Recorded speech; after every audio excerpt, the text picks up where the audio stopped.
afternoon. I'm Victoria Marshall with the latest news from the Washington Watch news desk. Yesterday, both President Biden and Vice President Kamala Harris met separately with Israeli Prime Minister Benjamin Netanyahu to discuss the Israel-Hamas war. Afterward, Harris held a press conference emphasizing the need for a ceasefire deal. And as I just told Prime Minister Netanyahu, it is time to get this deal done. So to everyone who has been calling for a ceasefire, and to everyone who yearns for peace, I see you and I hear you. Let's get the deal done so we can get a ceasefire to end the war. Let's bring the hostages home, and let's provide much-needed relief to the Palestinian people. And ultimately, I remain committed to a path forward that can lead to a two-state solution. Today, Netanyahu met with former President Donald Trump at his residence in Mar-a-Lago in Florida. Now I'm on it. Come on in. Much of the best part. The greatest dinner I've ever had. Come on, let's get a good, beautiful. Please, let's make Great. Thank you. Now, turning our focus to the 2024 presidential election, former President Barack Obama has officially endorsed Harris for the Democratic nomination. Obama announced his endorsement by releasing a weirdly staged video via X. Kamala. Hello. Hi. Hey there. Oh, hi. You're both together. Oh, it's good to hear you both. I can't have this phone call without saying to my girl Kamala, I am proud of you. This is going to be historic. We called to say Michelle and I couldn't be prouder to endorse you and to do everything we can to get you through this election and into the Oval Office. In a post on X, Obama wrote that at this critical moment for our country, we're going to do everything we can to make sure she wins in November. Obama's endorsement comes after it was leaked by the New York Post that Obama didn't believe Harris could beat Trump. This announcement appears to be damage control by the Obamas and the Democratic Party. And while Democrats are coalescing around Harris and enjoying a boost in polling since she replaced Biden as the nominee, her poll numbers are still not that great. Here's what CNN data guru Harry Enton is reporting. Thing to keep in mind, I think there's all this talk of all this Harris momentum. Maybe there's a slight bit of momentum, but I would argue it's actually a little bit smaller than folks think. So pre-Biden dropping out, look, Trump was up by 2 over Harris. We look at the polls now this week. What do we see? We see Trump is up by 1 over Harris. The massive change is actually the change of candidates, because prior to Biden dropping out, he trailed by 6 points in these exact same polls that we look at here, where Harris was only trailing by 2 points. So the movement is actually from Biden to Harris, not actually Harris herself necessarily moving. And in other Capitol Hill news, the House voted Wednesday for a resolution to establish a bipartisan task force to investigate the attempted assassination of former President Donald Trump. The task force will investigate federal, state, and local law enforcement and agency actions in the lead up to the attempt on Trump's life on July 13th in Butler, Pennsylvania. 7 Republicans and 6 Democrats will serve on the committee, House party leaders said in a statement. The resolution text said the task force must issue a final report to the House by December 13th, noting that it should include, quote, any recommendations for legislative reforms necessary to prevent future security lapses, end quote. Now, this comes as the Secret Service is encouraging the Trump campaign to stop holding rallies outdoors. In response, Trump's team is scouting larger indoor arenas to accommodate thousands of rally-goers. Several conservative pundits are saying this suggestion reeks of election interference and shows the Secret Service is still not committed to adequately protecting President Trump. And those are today's headlines. I'm Victoria Marshall. For more news and commentary, be sure to check out the Washington Stand at WashingtonStand.com. Up next is Washington Watch with Tony Perkins. We'll see you next week with more news and commentary.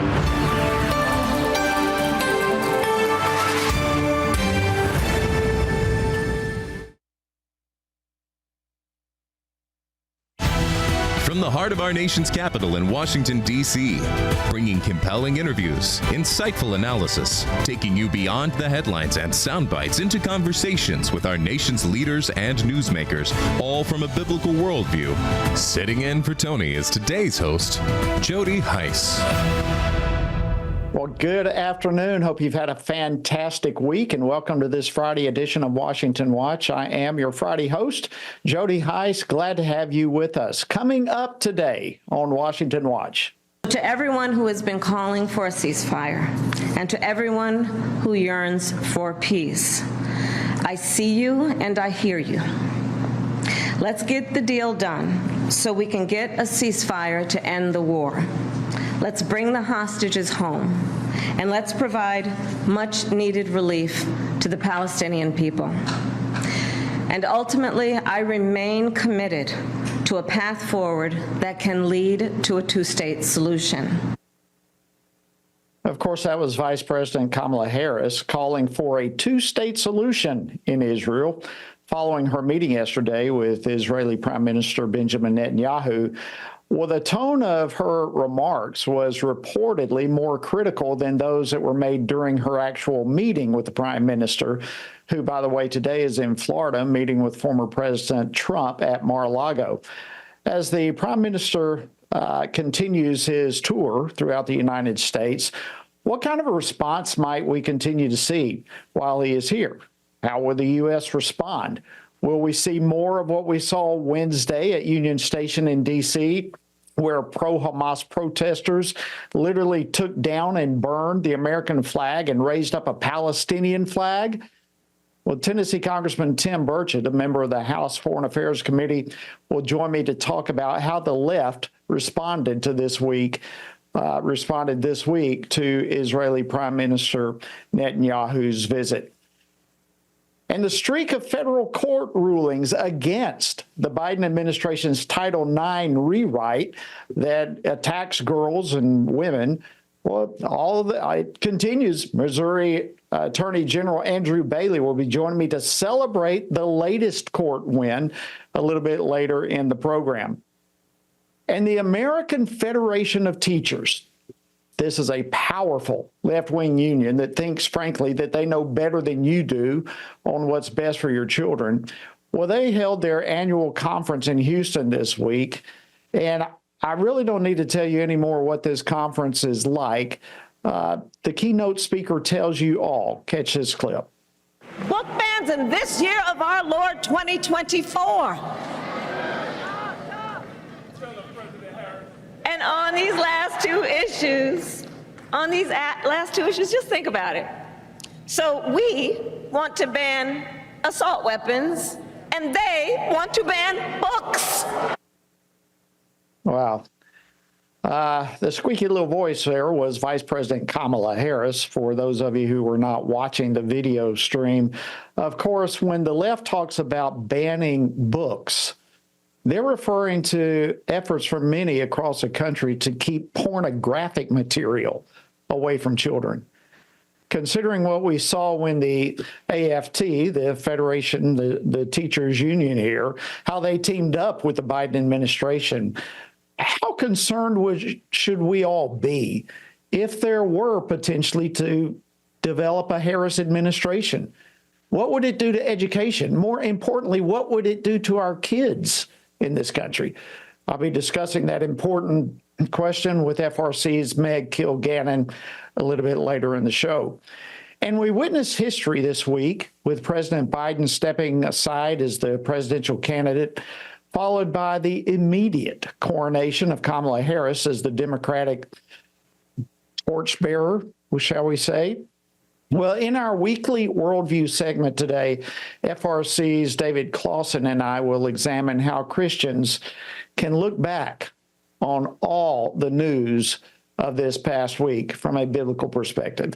So we've got a lot coming your way. You don't want to miss any of it, but if by chance you do, you can catch it at our website, tonyperkins.com.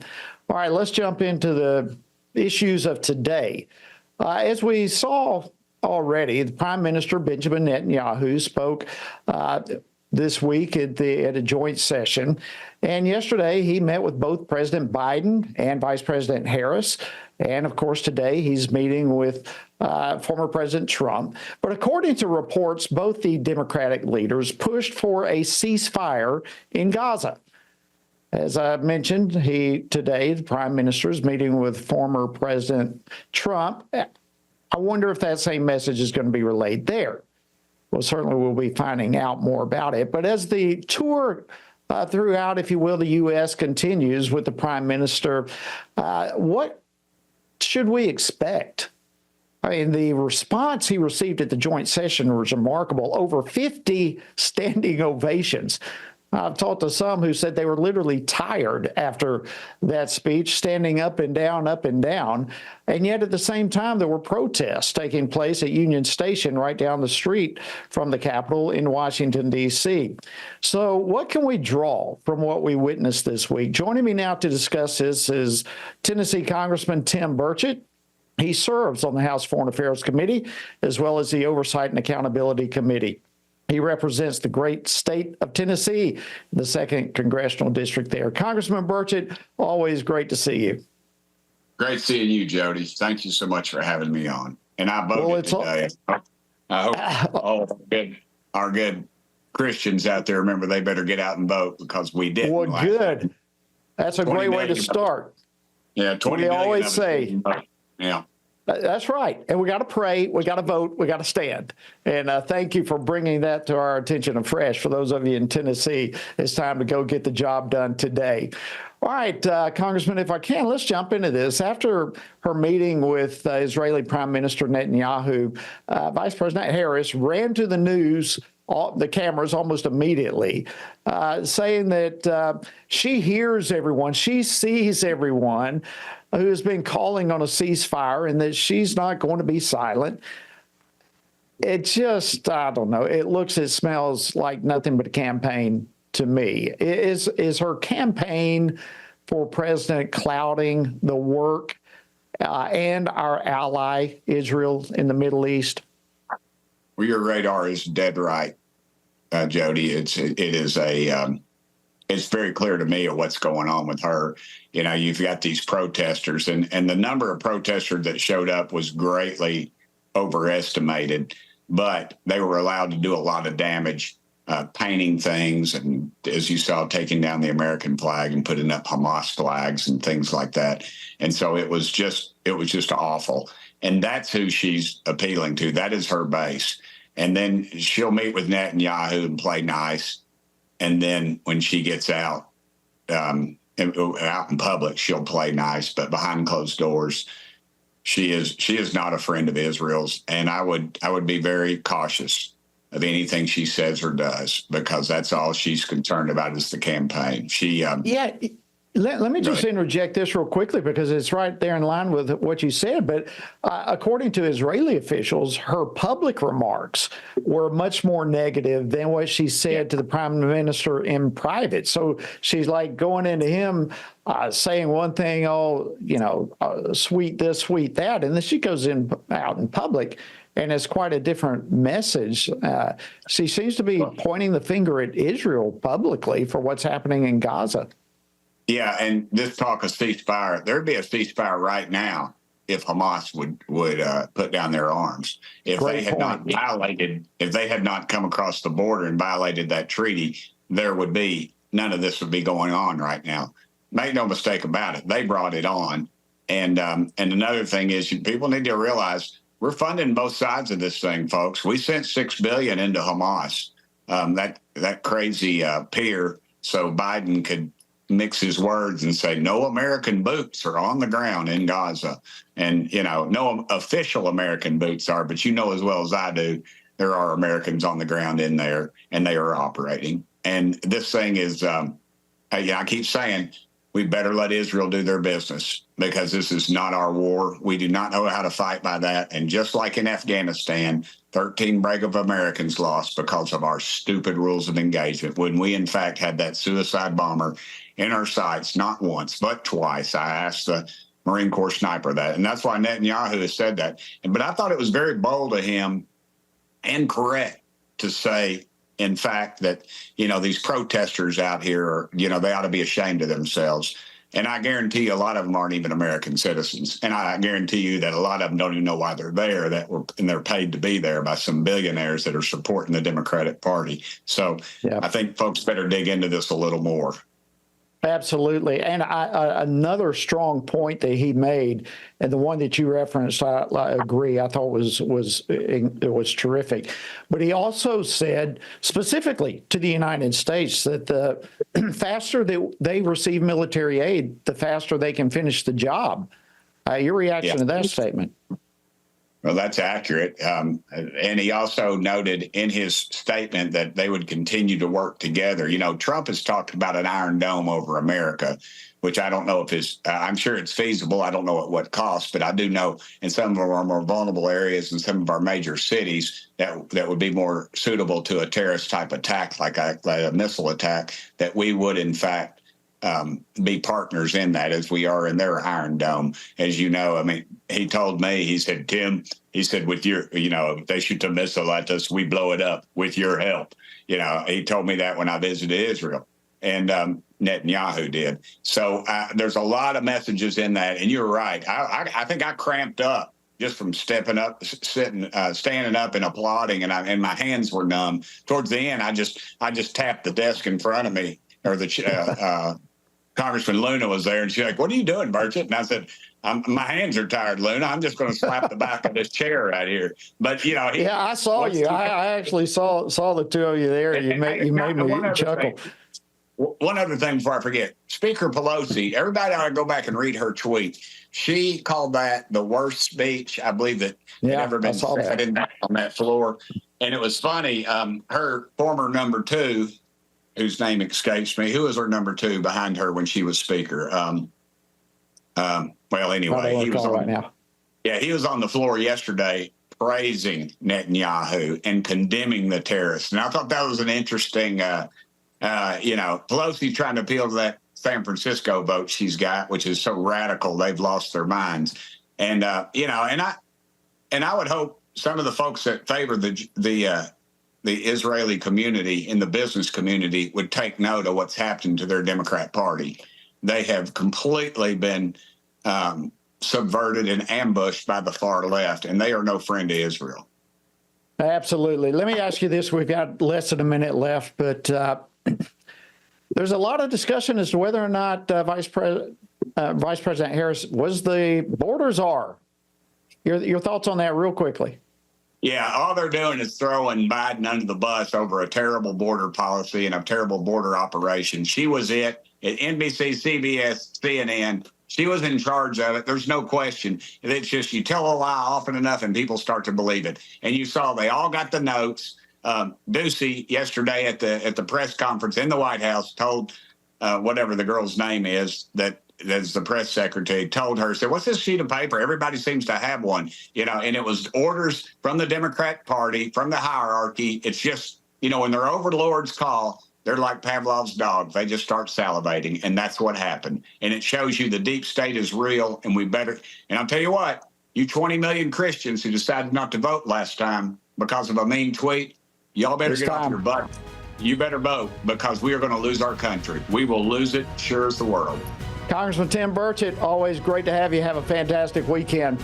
All right, friends, coming up after the break, we've had another huge victory regarding the Title IX rewrite from the Biden administration. We'll get to it after the break. Stay tuned.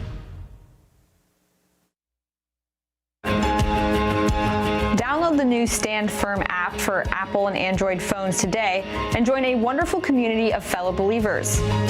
We've created a special place for you to access news from a biblical perspective, read and listen to daily devotionals, pray for current events, and more. Share the Stand Firm app with your friends, family, and church members, and stand firm everywhere you go. Hello, I'm Jody Heiss, president of FRC Action. Here in America, we thank God for the right to vote, and we can all agree on the importance of this upcoming election. Many of us want to support candidates who share our values, but we're not comfortable supporting the big national political organizations. Well, we have a solution for supporting candidates through FRC Action's Faith, Family, and Freedom Fund. Being a super PAC, it allows for unlimited individual and corporate donations, so we can endorse and fund campaigns for people who share our values. By giving to this fund, we're able to pull all of our contributions together and support and endorse like-minded candidates. That's how we move the needle. So let's be the best stewards possible and get the most out of our political contributions by uniting our efforts. For more information or to contribute, visit faithfamilyfreedomfund.org. Thank you so much, and God bless you.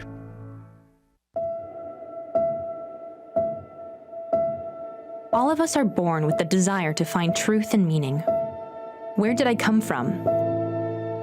What happens when I die? While our answers to these questions may divide us, we are united in our need for the freedom to answer life's biggest questions and make life's biggest decisions for ourselves. That's why religious freedom matters for everyone. Religious freedom matters because the powerful have long wanted to control those who are less powerful. Religious freedom matters because the freedom of those who are different is often threatened by those who believe different is dangerous. At the Center for Religious Liberty at Family Research Council, we promote religious freedom for everyone because the only alternative is religious freedom for no one. We encourage Americans and the American government to engage and advocate for the persecuted, and they do. We work every day to bring good news to the afflicted, to proclaim liberty to captives and freedom to prisoners. We do it because that's what Jesus does. We work to give freedom to others because we ourselves have been set free.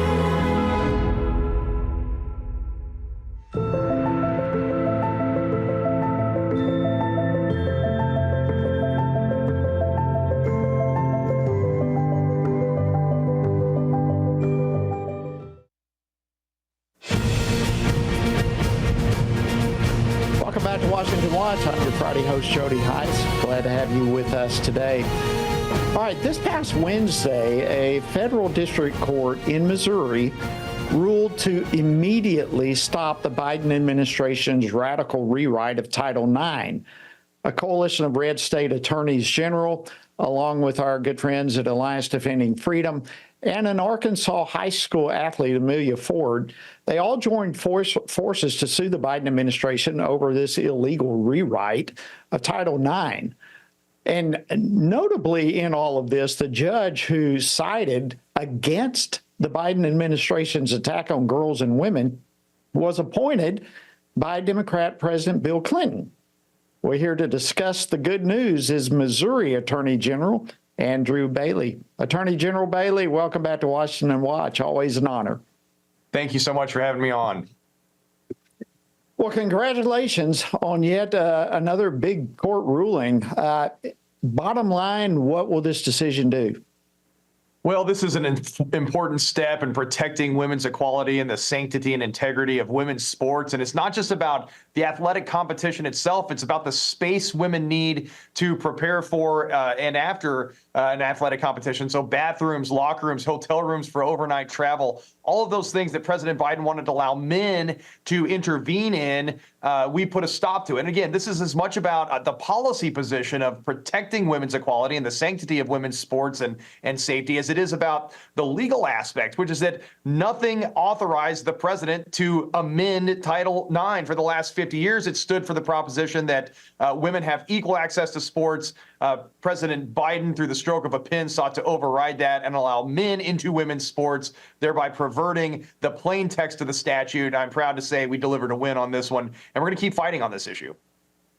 Well, and so far, from my count at least, the Biden administration is 0 for 5 now in court decisions along these lines. And I mentioned it in passing, but how notable is it that a Democrat judge ruled against the Biden administration?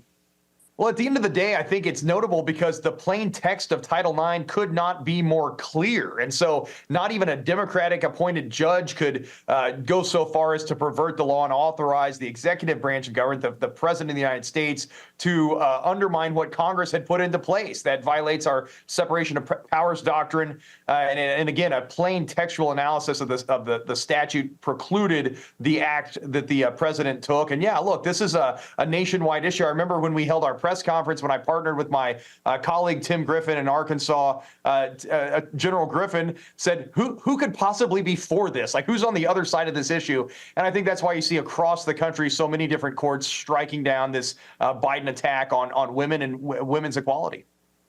Yeah, I totally agree with you. And it is so true. When you look at this stuff, you scratch your head saying, how can anybody be supportive of this nonsense? Tell me this. You said that this is going to have some national ramifications. I think you're spot on with that. But the Biden administration's Title IX rules were set to take effect literally next week. What does all of this mean, practically speaking, as we go forward? Well, it prevents that perversion of the law. It prevents the Biden attack on women's sports and women's equality from going into effect, and it keeps in place, a landmark in the fight for equality for women that has stood for 50 years, in the sediment of case law that has built up interpreting that statute. And again, this has been something that's been celebrated in past generations, has given a women an opportunity to compete in their own athletic competitions, in the safety and security of their own locker rooms, bathroom facilities, and hotel rooms as well. And so this is a monumental win, and I think it'll stay in place, because at the end of the day, the president can't rewrite law without an act of Congress, and Congress is absolutely not going to undermine 50 years of women's equality. Yeah, absolutely. Well, in addition to the Title IX lawsuit, you are also in a legal battle against the state of New York over their lawfare against former President Donald Trump. Tell us the latest on that. Yeah, we filed suit to prevent a rogue prosecutor and collusive judiciary in the state of New York from hijacking a national presidential election. This lawfare against President Trump is poisonous to our democratic process, antithetical to who we are as an American people. One can look so far as the not only the charging document, but the trial process, the gag order, and the conflict of interest by both the bench and bar in New York, and realize that the conviction is replete with constitutional error. But Alvin Bragg's objective was never to obtain a legally valid conviction. It was always to take President Trump off the campaign trail. Now, the problem is that deprives Missourians and all Americans who vote, that deprives them of access to a presidential candidate and the ability to hear from a presidential candidate. These are basic constitutional rights that Missourians have to participate in a national election on equal footing with other states. And the founders contemplated that there would be disputes amongst the states, and they codified a method by which those grievances could be redressed in Article 3, Section 2 of the United States Constitution. And so we filed an original action, Missouri versus New York, at the Supreme Court. The Supreme Court took notice and demanded that New York respond. That's where we are now, and we're preparing a reply. So where does this go from here? So the argument that you gave that the gag order and so forth prevents Missourians from being able to hear what they need to hear from a presidential candidate, that provided adequate standing. Is that correct? Yeah, that's the argument we're making. Certainly, we have a statutory process by which the political parties in the state of Missouri select electors who then go to a national convention and cast their votes for president. Certainly that's true as well with our electoral college. And so those electors have a job to do under Missouri state statute, and they're being deprived of their ability to do that job by not only the fact that President Trump was tethered to a Manhattan courtroom for weeks on end, potentially sentenced to prison and thus taken off the campaign trail permanently, but certainly gagged under the gag order and prevented from discussing political topics that are of interest to Missouri voters. I have constituents all the time reach out and say, hey, can we still vote for President Trump? What's going on with this? Can he still appear on the ballot? Can he serve as president if he is convicted? And that's another one of our arguments. It's called the Purcell Doctrine, and it stands for the proposition that courts should stay out of any case that could obfuscate an election. The Manhattan District Attorney's illicit witch hunt prosecution of President Trump is absolutely obfuscating this national presidential election, and it's depriving Missourians of their rights. And that's why we're fighting so hard at the Supreme Court.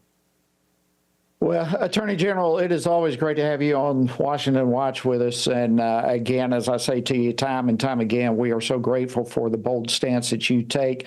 As far as timing, what do you expect next? When is this going to, when do you expect something to happen here? Well, Missouri is going to file our response to New York. New York has said that Missourians' voices don't matter in an election process and that they get to do what they want. We reject that argument. We will articulate that in our responsive briefing. That should be on file at the court next week. All right. Fantastic. Again, Missouri Attorney General Andrew Bailey, thank you so much for joining us. God bless you. Have a great weekend. God bless you. Thank you. All right, friends, don't go anywhere. Much more Washington Watch coming your way right after the break. Stay tuned.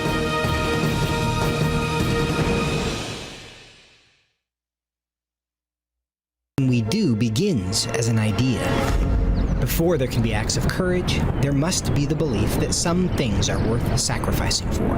Before there can be marriage, there is the idea that man should not be alone. Before there was freedom, there was the idea that individuals are created equal. It's true that all ideas have consequences, but we're less aware that all consequences are the fruit of ideas. Before there was murder, there was hate. Before there was a Holocaust, there was the belief by some people that other people are undesirable. Our beliefs determine our behavior, and our beliefs about life's biggest questions determine our worldview. Where did I come from? Who decides what is right and wrong? What happens when I die? Our answers to these questions explain why people see the world so differently.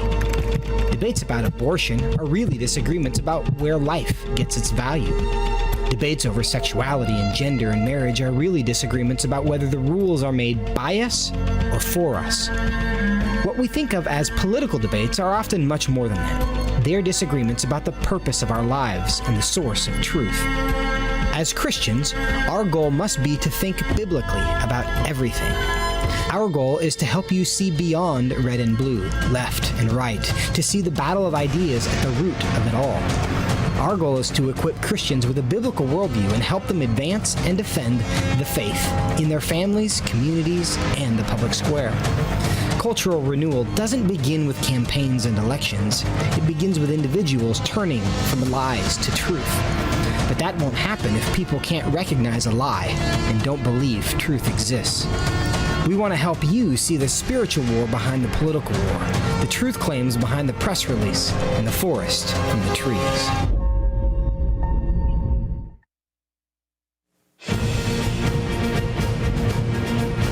Good afternoon. Welcome back to Washington Watch. I am your Friday host, Jody Heiss. Glad to have you on board with us. All right, this week, Vice President Kamala Harris addressed the powerful American Federation of Teachers. They were gathered in Houston for their annual conference. This was the first time that the vice president, now as the presumptive Democratic nominee for president, it is the first time as the new candidate that she has addressed this crowd. And I must say it was like the woke leading the woke. It was quite a joke, and I'm not even a poet. But joining me now with her reaction to all of this is Meg Kilgannon. She's FRC's Senior Fellow for Education Studies. She also served in the Department of Education under the Trump administration. Meg, welcome back to Washington Watch. It's always an honor to have you, especially for a topic like this. It's great to be back. All right, I want to begin with a clip and then make a comment and get your reaction. Play, if you will, clip 5 for me. As we all know, Randy is a force, and she has been an incredible friend and an advisor to the president and me. And I want to thank you on behalf of the president and me and our country for all that you are. All right, so we're talking about an individual here who is an advisor to the president and the vice president, a great friend, a great force. All right, now with that as the backdrop, Meg, first of all, a two-part question here. Tell us about the AFT, this American Federation of Teachers. What can you tell us about them? And then specifically, the president of that organization, Randy Weingarten. Sure. The American Federation of Teachers is a teachers union.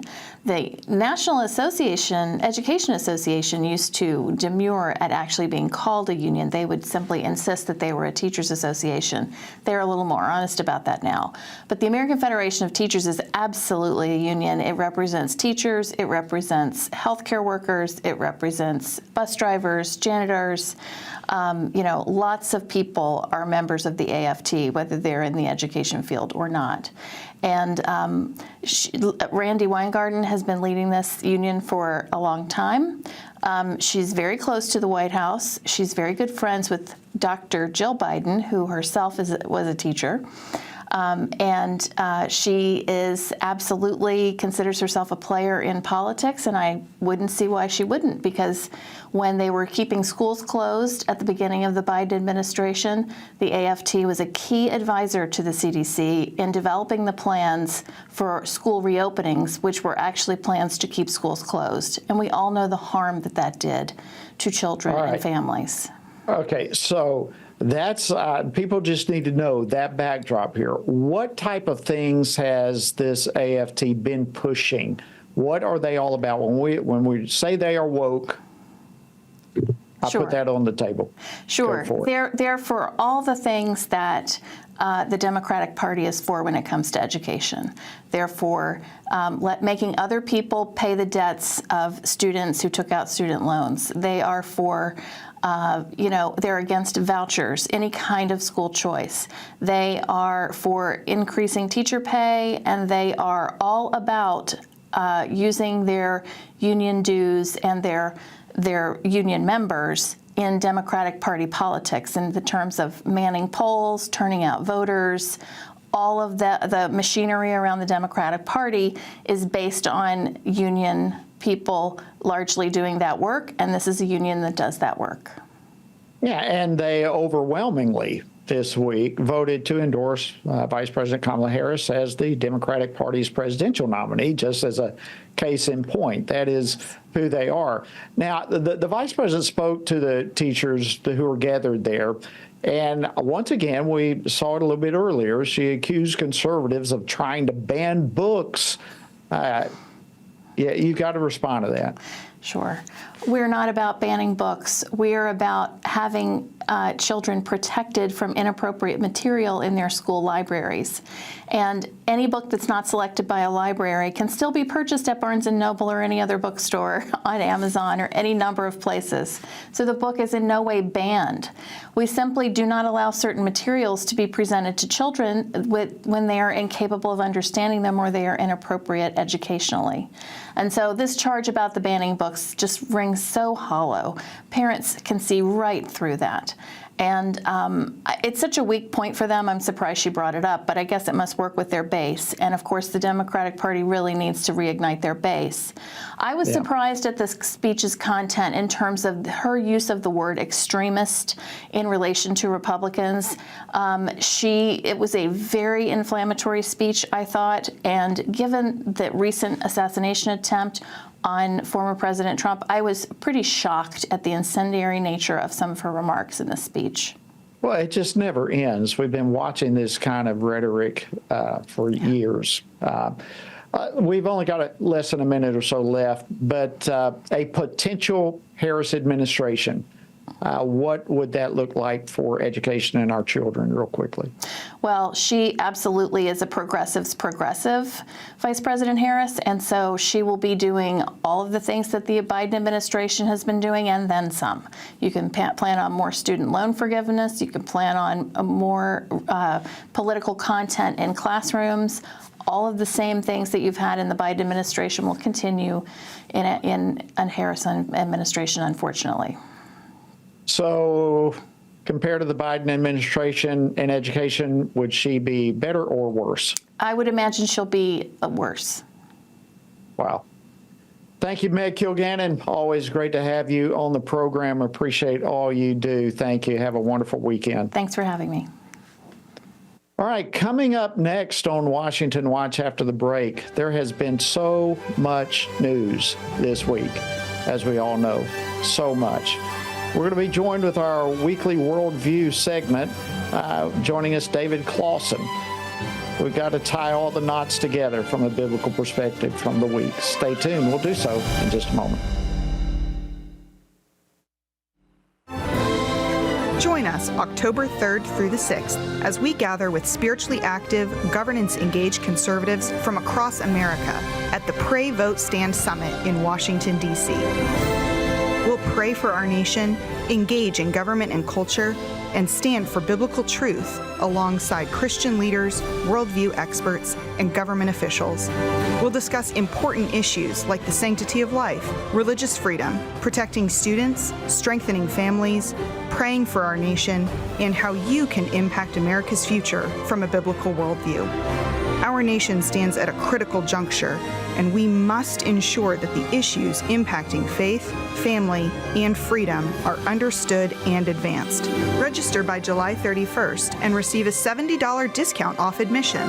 Register now at PrayVoteStand.org. That's PrayVoteStand.org. Jesus said in John 15, "These things I've spoken to you, that my joy may remain in you, and that your joy may be full." In 2024, in these divided and uncertain times, how can this be possible? By abiding in Him through His Word. At Family Research Council, we want to help you do that, which is the reason for the Stand on the Word Bible reading plan. In just 10 to 15 minutes each day, you will have read the entire Bible in just 2 years. But more importantly, you will be abiding in Him daily. Find our Bible reading plan at frc.org/Bible. And join Tony Perkins each weekday for a 10-minute devotional inspired by the daily reading and designed to encourage you on this journey through the Bible. Listen on Apple Podcast, Spotify, and YouTube. And remember, the grass withers and the flower fades, but the word of our God will stand forever. Research has found that there are 59 million American adults who are a lot like you. There are millions of people around the country who are born again, deeply committed to practicing their faith, and believe the Bible is the reliable Word of God. But that's not all. They're also engaged in our government. They're voters. They're more likely to be involved in their community, and they're making a difference in elections. The problem is that a lot of them feel alone too. We want to change that. FRC wants to connect these 59 million Americans to speak the truth together, no matter the cost. If you want to learn more about this group and what it means to be a spiritually active, governance-engaged conservative, or if you want to find out if you are one of these sage cons yourself, join us. Go to frc.org/SAGECON, SageCon, to learn more. That's SAGECON, SageCon, to learn more.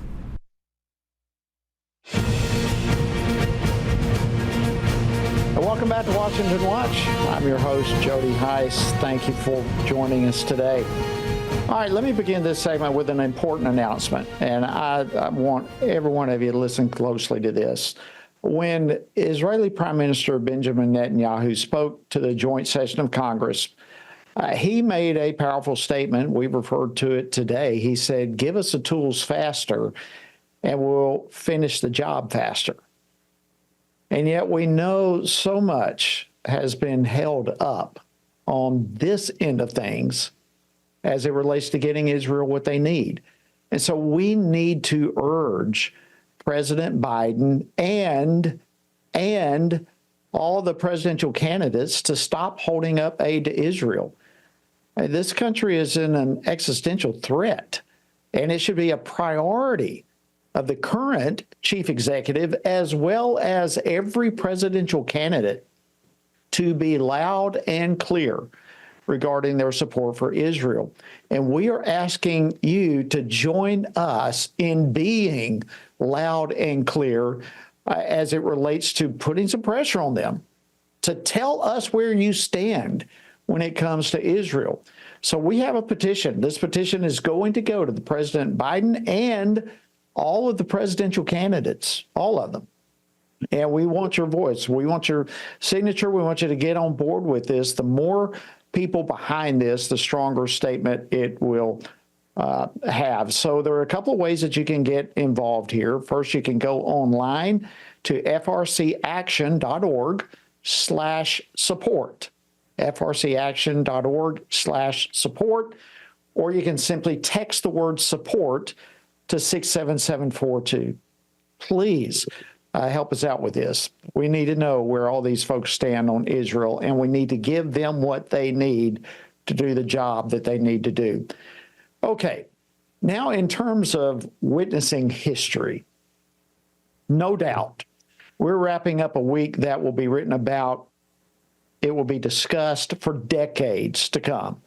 Last Sunday, President Biden exited the presidential race with a note posted on social media platform X. That's how he let everybody know that he was not going to run for president. He then endorsed Vice President Kamala Harris as the Democratic nominee for president. This unprecedented move has prompted a flurry of news, and it's important for Christians to think about all of these developments from a biblical worldview. So joining me today for our weekly Worldview conversation is David Clausen. He, of course, is the director of the Center for Biblical Worldview here at FRC. David, welcome to the program. Always great to have you on Washington Watch. Oh, thanks again for having me, Jody. All right, well, let's 30,000-foot view. What is your reaction to this week's events? Well, what a breathtaking 2 weeks it's been, Jody. Yeah. It's actually, as we're having this conversation, it's been less than 2 weeks that the 45th president of the United States, Donald J. Trump, was almost assassinated. And that, again, that's less than 2 weeks ago. And in a way that almost seems like ancient history, seeing what's kind of unfolded since that July 13th shooting with the Republican National Convention and the historic platform that actually kind of watered down a lot of issues that social conservatives care about. The selection of J.D. Vance, senator from Ohio, 39 years old, to be the Republican nominee for vice president. And what happened earlier this week, where Joe Biden did something that hasn't happened since March of 1968, where an incumbent president decides not to pursue his party's nomination. And of course, that he would have been eligible for. And unlike Lyndon Baines Johnson, who stepped aside because of the unpopularity of the Vietnam War, Joe Biden actually went through the primary process. He won 14 million votes and then decides to walk away. So absolutely historic, Jody. And I think stepping back, kind of looking at it kind of through that lens of a biblical worldview, I think we are now seeing, the president used the phrase passing of the torch. And in terms of biblical worldview, I think what we're now going to see moving forward, it really is, Jody, as liberal as Joe Biden is, it can get more liberal. It can get even more progressive. And I think what we're going to see now, Jody, is the leftward lurch of the Democratic Party, that I think that'll be part of Joe Biden's legacy. Yeah, there's no question what you just said. I can't tell you week after week after week, it seems sometimes, particularly there were certain seasons, it seemed week after week, while I was in Congress, I'd come home thinking it cannot get any worse than what we just went through, only to find out the next week it gets worse. And so you're right. I mean, there is always room for this to get worse, and we may be watching some of that right now. Now, you mentioned, of course, President Biden's historic decision, among other key events that have happened in recent days. But I noticed that there are some Christian leaders who have actually called this a selfless act. I know I kind of withdrew a little bit from that characterization, but what's your response to that thought? I guess my thought to that is I think there's a lot we don't know. I think it'll be interesting a couple years from now. I'm sure Biden staffers are going to kind of write tell-all books where we'll learn a little bit more kind of the president's thinking in the weeks, days, and hours leading up to the decision. In my view, I don't think I feel comfortable using the phrase selfless act because look what happened for the 3 weeks between that CNN debate between Biden and Trump and to the president's decision on Sunday. It's incredible. And again, the history books are going to talk about this. There's never been a more disastrous moment in a presidential campaign than that debate that Joe Biden had. You and I, Jody, had a conversation about that shortly after the debate. That was a historic meltdown. People will be studying that. It's worse than the famous JFK versus Nixon debate where Richard Nixon was sweating, and he looked kind of disheveled and unprepared. That debate triggered 3 weeks of soul searching and of uproar amongst the Democratic Party. And again, a lot we don't know at this point, but it does sure appear you had 36 elected Democrats at the federal level calling for Biden to drop out. You had Nancy Pelosi, you had Chuck Schumer, the Clintons, the Obamas that seemed to be applying a lot of pressure from all the public available reporting. And so, in my view, it does appear that the president was pushed out. And again, we'll find out more about this. But I think as Christians, I think as a good principle, an opportunity to learn here, we should, again, reserve judgment. Christians are people of truth, and I don't think we want to ever prejudge a situation. But the language of selfless act, the facts that we know don't seem to bear that out, at least at this point. Yeah, that's kind of where I was leaning. And beyond that, I was thinking, what's in the best interest of the country? This whole decision is not about self. It is about what's in the best interest of this country. And but anyways, let's move on because I want to hit a series of questions that I want us all both to have, but you primarily, since this is your area of expertise from a biblical perspective. Kamala Harris is now the presumptive nominee for the Democrats. Okay, so I want us to look at her record from a biblical perspective. Christians must vote. All right, period. We need to engage this thing. We've got to stand up to the plate and vote. Now, we may not like who we're voting for, but we have to look at who the choices are, and we have to make the best decision we can based upon biblical principles. So with Kamala Harris now being the presumptive nominee for the Democrats, I would like for us to look at her record from a biblical perspective. So let's start with abortion. What do we know about her views on this topic? Well, Jody, we know actually quite a bit. And the reason we know quite a bit is Kamala Harris, I think a lot of people on the right are going to make the argument, rightly so. This is someone who's never won a vote in a Democratic primary. She ran for president 3.5 years ago, dropped out even before voting began in Iowa. And of course, this cycle, she didn't get a single vote because it was Joe Biden who was the top of the ticket. But Kamala Harris has been in a high-level office for 20 years. Prior to serving as vice president, she was the senator from California, junior senator with Dianne Feinstein. Before that, she served several years as California's attorney general. And before that, she was the district attorney in San Francisco. And so Kamala Harris does have a track record where she's weighed in on all of these issues that Christians care about, abortion being chief among them. What's interesting, Jody, is actually Kamala Harris actually has a 0% lifetime rating from Family Research Council Action. 0% lifetime, and she has 100%. Let me say that one more time, people. Zero. Score. 0%. It cannot get worse. Let's just put that on the record. Well, what's interesting, Jody, she conversely has 100% score for Planned Parenthood. So when you're thinking about abortion, compare the Planned Parenthood scorecard versus the FRC Action scorecard. It's really, really clear. A couple things I'd love to point out, Jody, is when she was Attorney General of California, she was Attorney General David Daleiden did those undercover videos with the Center for Medical Progress that exposed Planned Parenthood was selling fetal remains, selling baby body parts.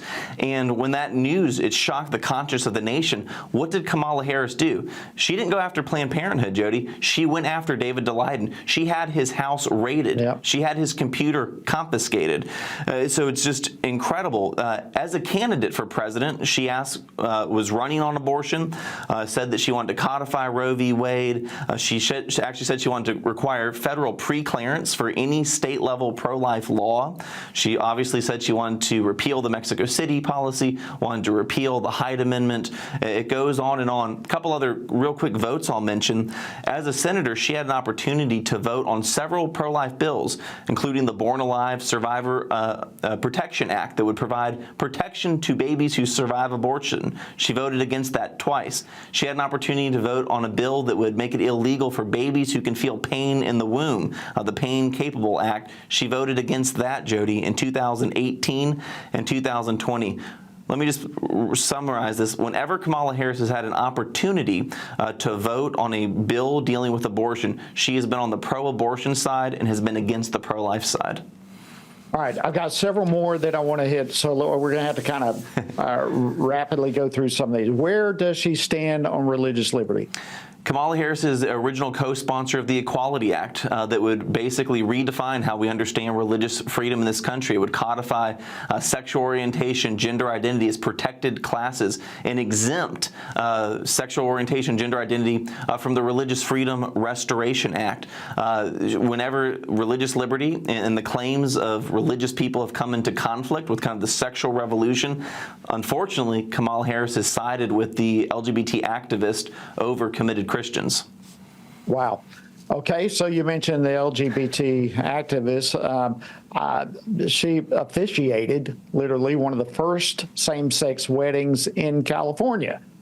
So tell us, is there more that we need to know about where her advocacy stands with LGBT issues? I think it sums it up, but what's interesting, Jody, is it shows that she was ahead of the curve. She was ahead of Barack Obama. She was ahead of Joe Biden. In 2013, she was serving as California Attorney General. When you're the Attorney General of a state, you're responsible for defending your state's laws. And she declined, actually, the law of the state was Proposition 8, defining marriage between a man and a woman, and she declined to even enforce it.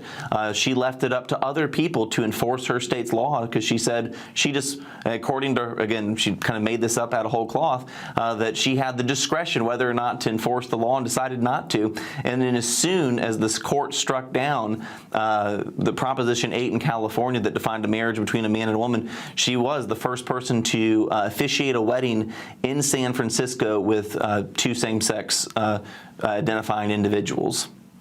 Wow. Okay, another big issue that comes up a lot right now, people are concerned about law and order. Just generally speaking, it's my understanding that Kamala Harris actually had at one point raised money for the protesters during the BLM riots. So what do we know? Where does she stand on law and order, generally speaking? Yeah, generally speaking, I think that is emblematic. Jody, I actually pulled up the tweet that you just mentioned. This was at the height of the BLM riots there in Minneapolis during the George Floyd protest.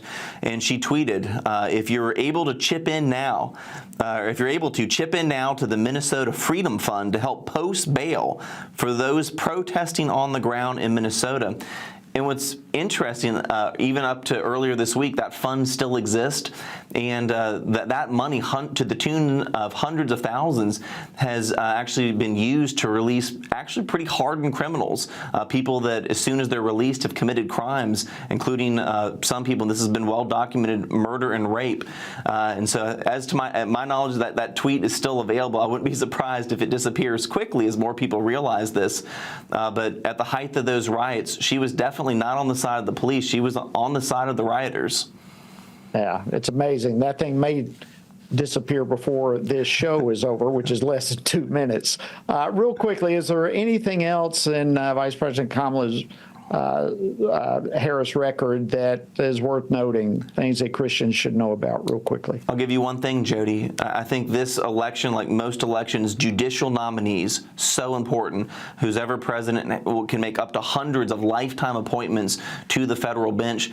In 2018, when she was a senator, there was a gentleman named Brian Boucher who was up for a federal appointment. Ultimately, he was confirmed. But during questioning, she actually questioned him on his affiliation with the Knights of Columbus, very mainstream Catholic organization, Jody. And she asked him, do you realize that Knights of Columbus is against reproductive health? Do you realize they define marriage between a man and a woman? Again, broad mainstream Catholic views that the churches have for 2,000 years. She went after him, insinuating that anyone that holds those views is not fit for the federal judiciary. We should all be scared and unnerved by that. David Clausen, always great to have you on these Biblical Worldview segments. Thank you so much for joining us yet again on Washington Watch. Hope you have a fantastic weekend. You too. Thank you, Jody. All right, friends, that wraps up another phenomenal week of news. Our mission is to keep you up to speed, up to date, and to do so from a biblical worldview perspective. Hope you have a fantastic weekend. Keep the torch ablaze. See you next week here on Washington Watch. Washington Watch with Tony Perkins is brought to you by Family Research Council and is entirely listener-supported. Portions of the show discussing candidates are brought to you by Family Research Council Action. For more information on anything you heard today, or to find out how you can partner with us in our ongoing efforts to promote faith, family, and freedom, visit TonyPerkins.com.